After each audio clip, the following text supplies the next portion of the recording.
চীন শীঘ্রই বাংলাদেশে ড্রোন প্রযুক্তি তৈরির কারখানা স্থাপন করবে বলে জানিয়েছেন ঢাকায় নিযুক্ত দেশটির রাষ্ট্রদূত ইয়াও ওয়েন। ড্রোন প্রযুক্তিতে বাংলাদেশ যাতে স্বয়ংসম্পূর্ণ হতে পারে এজন্য চীন সহায়তা করবে বলে জানান তিনি।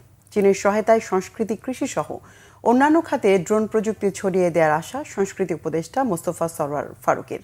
রিপোর্ট করছেন ইমরুল কায়েস।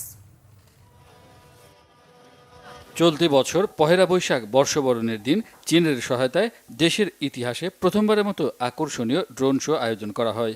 ইতিহাস ঐতিহ্যের পাশাপাশি ২৪-এর গণঅভ্যুত্থানের বীর যোদ্ধাদের ড্রোন শোতে তুলে ধরা হয়। দর্শনীয় ওই শো দেখে মুগ্ধ হন দর্শকরা।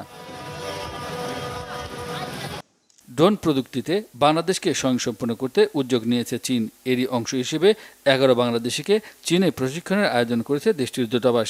তাদের বিদায় উপলক্ষে বুধবার আয়োজিত অনুষ্ঠানে চীনের রাষ্ট্রদূত ইয়াও ওয়েন বলেন, ড্রোন প্রযুক্তিতে সহায়তার মাধ্যমে দুই দেশের সম্পর্ক আরও জোরদার হবে।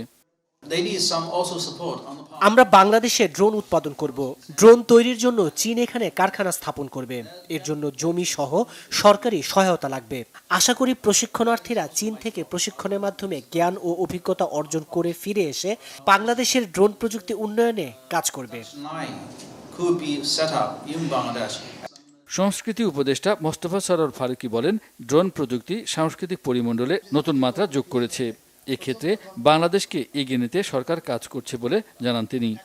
বাংলাদেশে এখনো আমাদের নিজের ড্রোন নেই, কিন্তু আমি বিশ্বাস করি সরকারি উদ্যোগে এবং অথবা বেসরকারি উদ্যোগে দুইভাবেই সামনে ড্রোন আসবে এবং এই ড্রোন শো বলেন, ড্রোন ডিসপ্লে বলেন, এইটা সামনে আরও কাজ হবে। নিউমিটার আরও অনেক শাখা আছে যেখানে আমরা কাজ করতে পারি এবং চায়না এই জায়গাতে অনেক দূর এগিয়ে গেছে, আমরা তাদের কাছ থেকে হেল্প নিতে পারি।